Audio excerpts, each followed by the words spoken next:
Hello viewers, எல்லாருக்கும் வணக்கம். நம்ம இந்த வீடியோவில் 22 டிசம்பர் 2023 மார்க்கெட் அப்டேட்டை பார்க்கலாம். அப்புறம் stocks, Wipro, HCL technologies, Hindalco இதெல்லாம் இதுக்காக ரேலி ஆச்சுது. ஐசிஐசிஐ பேங்க், எஸ்பிஐ, கிராசிம் இதெல்லாம் இதுக்காக விழுந்துச்சு. எஃப்எஸ்டிஎஸ் இவங்கெல்லாம் வந்து எவ்வளோ க்ரோர்ஸ்க்கு ஸ்டாக்ஸை பை அண்ட் செல் பண்ணியிருக்கிறாங்க. அப்புறம் கிஃப்ட் நிஃப்டி, யூஎஸ் மார்க்கெட் இதெல்லாம் எப்படி க்ளோஸ் ஆச்சுது, கோல்டு இது எல்லாத்தையும் நம்ம இந்த வீடியோவில் பார்க்கலாம். ஃபஸ்ட் வந்து மார்க்கெட் அப்டேட்டை பார்த்துடலாம்.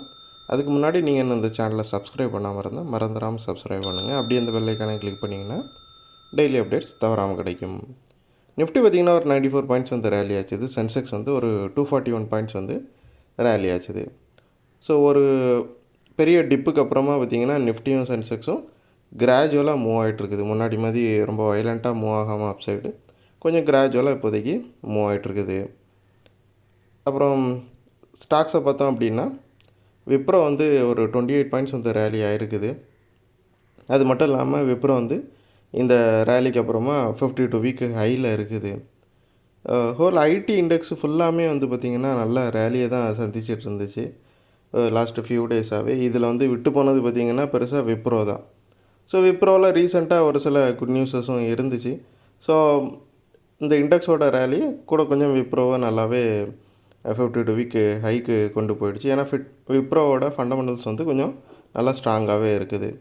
ஏன்னா இன்னும் புதுசாக வந்து ஐடி மார்க்கெட்டில் இருக்கிற இந்த பாசிட்டிவ் நியூஸஸ் வந்து இன்னும் நிறையா லாபத்தை வந்து விப்ரோவுக்கு கொடுக்கறதுக்கான வாய்ப்புகள் அதிகமாக இருக்குது. அதே மாதிரி பார்த்திங்கன்னா வெள்ளிக்கிழமை வந்து விப்ரோவில் ரொம்ப அதிகமான வால்யூமுக்கு டிரான்சாக்ஷன் நடந்துச்சு. ஸோ இது யாராவது பிக் ஷார்ட்ஸ் வந்து இதில் நிறைய ஸ்டாக்ஸை வாங்கியிருக்க வாய்ப்புகள் அதிகமாக இருக்குது. அப்புறம் ஹெச்எல் டெக்னாலஜிஸை பார்த்தோம் அப்படின்னா சேம் அந்த ஐடி இண்டெக்ஸோட ரேலி தான் இதோட ரேலிக்கும் காரணம். இது வந்து 52 வீக் ஹையில் இருந்து ஒரு 2 நாளாக விழுந்துச்சு. அப்புறம் மறுபடியும் இப்போது ரேலி ஆகிட்டு இருக்குது. அப்புறம் ஹிண்டால்கோவை பார்த்தோம் அப்படின்னா அலுமினியத்தோட டிமாண்ட் வந்து இப்போ கொஞ்சம் எமர்ஜ் ஆகிட்டு வருதா சொல்கிறாங்க, கொஞ்சம் அதிகரிச்சிட்டு வருதா சொல்கிறாங்க. ஸோ ஹிண்டால்கோ வந்து இதோட பெனிஃபிட்டை வந்து அடையிறதுக்கான வாய்ப்புகள் அதிகமாக இருக்குது. ஏன்னா அலுமினியம் வந்து இவங்களோட ஒரு முக்கியமான பிஸ்னஸாக இருக்குது. ஸோ இது வந்து ஹிண்டால்கோவுக்கு நல்ல லாபத்தை தரும். அதே மாதிரி இதுவுமே 2 டேஸ்க்கு முன்னாடி ப்ராஃபிட் புக்கிங்னால விழுந்துச்சு.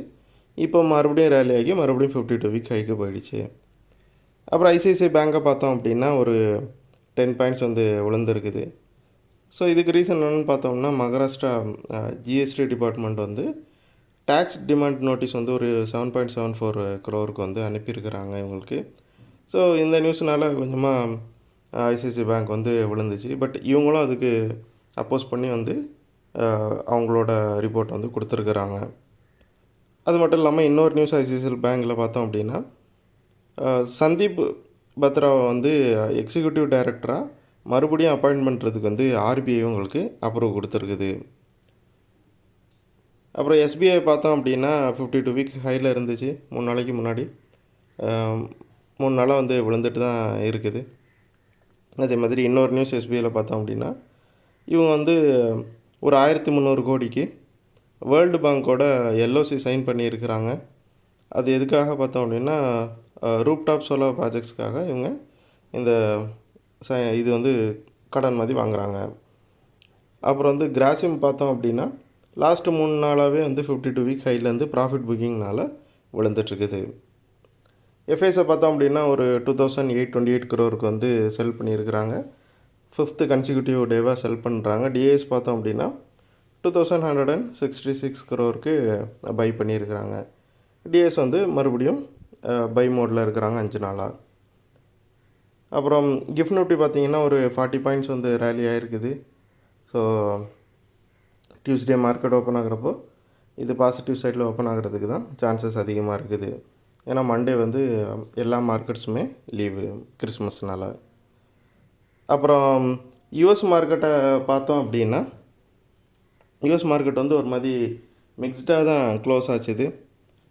டவ் வந்து 18 பாயிண்ட்ஸு விழுந்துருந்துச்சு. S&P 500 7 பாயிண்ட்ஸ் ரேலியாக இருந்துச்சு.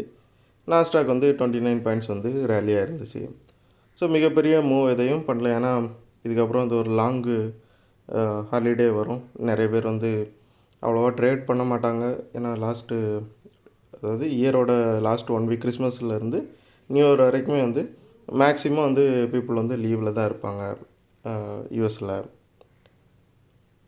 அப்புறம் கரன்சியை பார்த்தோம் அப்படின்னா யூஎஸ்டி வந்து ஒரு 0.14 வந்து விழுந்திருக்குது. யூரோ வந்து ஒரு 0.03 ரேலி ஆகிருக்குது. பிரிட்டனோட பவுண்ட் 0.19 வந்து ரேலி ஆகிருக்குது. ஸோ கரன்சி வந்து யூஎஸ்டி கொஞ்சம் விழுந்ததுனால கோல்டை பார்த்தோம் அப்படின்னா ஒரு 13 பாயிண்ட்ஸ் வந்து ரேலி ஆகிருக்குது. 2064 இருக்குது. ஸோ கோல்டு வந்து இந்த அளவுக்கு கண்டினியூஸ் ரேலியை காட்டிகிட்டு இருக்கிறதுக்கு முக்கியமான காரணம் வந்து ஃபெட் வந்து ரேட்டை குறைப்பாங்க அப்படிங்கிற எக்ஸ்பெக்டேஷன் தான். ஸோ அது வந்து இன்னும் ஸ்ட்ராங்காகவே கோல்டு மார்க்கெட்டில் நிலவுது. அதனால் கோல்டு வந்து கொஞ்சமாக ரேலி ஆகிட்டு இருக்குது. ஸோ இந்த வீடியோவில் நான் உங்களுக்கு கொடுத்த இன்ஃபர்மேஷன்ஸ் எல்லாம் கண்டிப்பாக ஹெல்ப்ஃபுல்லாக இருந்திருக்கும் நான் நம்புறேன். இது உங்களோட ஃபியூச்சர் ட்ரேடிங் செஷன் கண்டிப்பாக ஹெல்ப் பண்ணும்.